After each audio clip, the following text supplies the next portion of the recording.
La naissance d'un enfant est un tsunami, un raz-de-marée d'amour, oui, mais une vague immense qui emporte avec elle les repères que vous avez construits, les équilibres qui semblaient si solides et souvent, très souvent, l'intimité charnelle. Vous l'avez peut-être ressenti, ce silence qui s'installe. Ce n'est pas le silence d'un désintérêt, mais celui d'une gêne, d'une fatigue écrasante, d'une peur que l'autre ne vous désire plus. C'est le silence des corps qui se frôlent sans se chercher, des baisers qui ne mènent nulle part, des nuits qui s'étirent entre les pleurs du bébé et les vôtres bien plus silencieux. Je les vois professionnellement, ces regards qui se croisent dans mon cabinet. Des regards chargés de tristesse, de honte, de non-dit. Les regards de parents qui se sentent coupables de ne pas ressentir ce désir qu'on leur a toujours dit être naturel. Les regards de celles et ceux qui ont l'impression d'avoir perdu une part d'eux-mêmes, une part de leur couple. Je veux vous le dire d'emblée, vous n'êtes pas seul. Cette épreuve est l'une des plus courantes que traversent les jeunes parents. Votre couple, votre corps et votre psyché sont en train de muter à une vitesse vertigineuse. Et dans ce tourbillon, le chemin vers l'intimité charnelle peut sembler une montagne infranchissable. Il est si facile de se perdre dans ce nouveau rôle de parent. On se définit par les nuits courtes, les biberons ou encore les couches. On oublie d'être soi, et pire, on oublie d'être un couple. Les rapports charnels ne sont plus alors une priorité, ils deviennent un enjeu, une source d'anxiété supplémentaire. Je l'entends si souvent dans mon cabinet. Je suis tellement fatigué que je n'ai aucune envie. Je ne me reconnais plus dans ce corps. J'ai peur de me faire mal. Il me voit juste comme la mère de notre enfant. Et de l'autre côté, j'entends. Elle n'a plus envie de moi. Je me sens rejeté. J'ai l'impression de la mettre sous pression. J'ai peur de lui faire mal. Ces sentiments sont légitimes. Ils sont le reflet d'une transition profonde. Le lien qui vous a uni change de nature. Avant, l'intimité était peut-être le ciment de votre relation. Maintenant, le ciment est cet enfant que vous avez créé. Mais le couple a besoin de plus qu'un projet commun pour vivre. Il a besoin d'être nourri, arrosé et chéri. Il a besoin d'une connexion qui lui soit propre. Je me souviens d'Émilie et Antoine, ils sont venus me voir 6 mois après la naissance de leur fille. La fatigue les avait complètement vidés. Mais c'est le silence des rapports charnels qui avait commencé à les détruire. Émilie m'a raconté la première fois où Antoine a tenté une approche. Elle avait repoussé sa main, d'abord doucement, puis avec un sanglot. J'avais l'impression de me retrouver face à un étranger, un homme qui voulait quelque chose de moi que je ne pouvais plus lui donner. Je me sentais juste comme une vache laitière, épuisée et mon corps ne m'appartenait plus. Antoine, lui, se sentait terriblement seul. Je la voyais souffrir, je voyais sa fatigue. Mais en même temps, j'avais besoin de me sentir désiré, d'être plus qu'un simple père. Chaque refus était une blessure. J'ai fini par ne plus rien oser. Leur histoire est celle de tant de couples. Ils se sont enfermés dans une spirale de malentendus, de peur et de ressentiments silencieux. Le désir s'était évaporé, remplacé par une distance palpable. Leur intimité n'était plus un espace de plaisir, mais un champ de mine. En travaillant ensemble, nous avons d'abord exploré leurs blessures individuelles et leur schéma de répétition pour comprendre ce qui se jouait inconsciemment entre eux. Ensuite, nous avons mis en place des actions concrètes pour recréer une connexion au quotidien. Une connexion qui n'était pas nécessairement charnelle. Enfin, nous avons consolidé ces nouvelles habitudes pour qu'ils retrouvent une intimité durable, construite sur une base solide. Afin d'illustrer mes propos, j'ai choisi de vous partager quelques extraits de l'histoire d'Émilie et Antoine, un couple que j'ai eu le privilège d'accompagner. Bien entendu, les extraits sont partagés avec leur accord et dans le respect de leur confidentialité, les prénoms ont été modifiés. Quand j'accompagne un couple en thérapie, mon rôle est d'être le sismographe qui enregistre les ondes de choc souterraines. Il ne s'agit pas de donner des recettes miracles, mais de vous aider à vous retrouver, à vous parler avec votre cœur et votre corps. C'est un voyage en 3 étapes. La première, il s'agit de comprendre le passé, c'est-à-dire explorer les racines psychiques. C'est l'étape de la plongée. On n'arrive pas au monde en étant une page blanche. Nous sommes le produit de notre histoire, de nos blessures d'enfance, des messages que l'on nous a transmis sur la sexualité, le désir, le couple. Pour un homme, l'arrivée d'un bébé peut réactiver de manière inconsciente son propre complexe d'Oedipe. Sa partenaire devenue mère est une figure à la fois fascinante et potentiellement interdite. Ce n'est plus la maîtresse, la femme avec qui l'on a construit une relation érotique, mais la mère de son enfant. C'est un lien psychique puissant et complexe. Le désir peut se teinter de gêne, de tabou ou encore de confusion.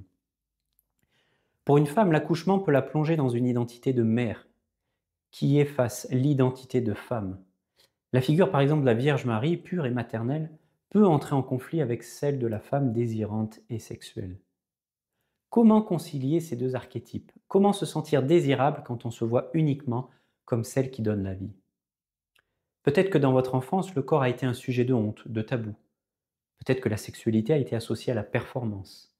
Ces schémas inscrits dans notre inconscient peuvent refaire surface à la moindre difficulté et créer des blocages insoupçonnables. Dans mon cabinet, j'écoute ces histoires silencieuses. Je vous aide à mettre des mots sur ces ressentis pour comprendre ce qui se joue vraiment entre vous, au-delà de la fatigue. Nous démêlons les fils du passé pour ne plus que ceux-ci dictent votre présent. La deuxième étape, il s'agit d'agir dans le présent, de recréer une connexion dans le couple. Une fois les fondations de notre mal-être comprises, on ne reste pas les bras croisés. C'est le moment de l'action concrète. Nous allons sortir de l'impasse par des actions simples et immédiates. La première chose à faire est de briser le cercle vicieux de la demande ou du refus. On arrête de se forcer, d'attendre un signe, de culpabiliser. Le but n'est pas de faire l'amour, mais de retrouver l'intimité et la complicité. On recrée des ponts qui ne sont pas forcément charnels. Je vous propose souvent des exercices très simples. Par exemple, un rendez-vous d'1 heure par semaine, à deux, sans bébé. Le seul objectif est de se parler et de se reconnecter en tant que couple et non pas en tant que parent. Le contact physique est essentiel, mais il doit être dénué d'attente. Je vous encourage à vous offrir un bain l'un à l'autre ou à vous masser après une longue journée. C'est une manière de prendre soin de l'autre sans pression et de réapprivoiser les corps en douceur. On apprend à se parler sans reproche. Au lieu de « tu ne me désires plus », on peut dire « j'ai besoin de me sentir désiré ». Ou encore, au lieu de « tu me mets la pression », on peut dire « j'ai besoin de temps pour me retrouver ». Ce sont des petites actions, mais elles sont puissantes. Elles créent de nouvelles habitudes, de nouveaux souvenirs et réécrivent en douceur votre histoire. Et pour terminer, la troisième étape est de construire l'avenir, de consolider votre lien de couple. La thérapie n'est pas une béquille pour la vie. Mon rôle est de vous rendre autonome. Une fois que la connexion est rétablie, il s'agit de la protéger et de la nourrir pour que le couple puisse s'épanouir sur le long terme. Votre intimité est un jardin secret que vous devez continuer à cultiver à l'abri du monde extérieur et même de votre enfant. Ce jardin est le lieu de votre intimité charnelle, de vos conversations les plus intimes, de vos moments à deux. Il doit être sacré et préservé. C'est le moment de créer de nouveaux rituels qui vous seront propres. Ces rituels sont les piliers de votre vie de couple, les garde-fous qui protègent votre relation de la routine et des difficultés. Votre couple ne sera plus jamais ce qu'il a été. Vous avez un enfant. C'est une réalité. L'objectif n'est pas de retrouver l'ancien couple, mais de construire une nouvelle version, plus forte, plus mature et plus riche. Émilie et Antoine ont retrouvé leur intimité. Ce n'était pas un retour à leur vie d'avant, mais une renaissance. Leurs rapports charnels ont pris une nouvelle dimension, nourris par une meilleure connaissance de soi et de l'autre. Ils sont devenus l'expression d'un amour qui a su traverser les épreuves et en sortir grandi. Si vous avez écouté cette vidéo jusqu'ici, c'est que vous cherchez des réponses. C'est déjà le premier pas. La difficulté que vous traversez n'est pas un signe de la fin de votre amour, mais le symptôme d'un moment de vie, d'une transformation profonde. Sachez qu'il est possible de retrouver le chemin vers l'autre. Il est possible de réapprendre à se désirer, à se toucher, à s'aimer dans les profondeurs de l'âme et du corps. C'est pourquoi je vous propose une première rencontre offerte de 30 minutes en visio. Cette consultation, c'est l'occasion de prendre un temps pour vous, en toute bienveillance pour déposer ce qui pèse sur votre cœur. D'échanger également en toute confiance sur les défis que vous rencontrez sans jugement et d'explorer ensemble comment je peux vous accompagner, que ce soit en couple ou en individuel, à mon cabinet, en visio, lors d'immersion montagne ou lors de massages tantriques, et trouver la voie qui vous ressemble le plus.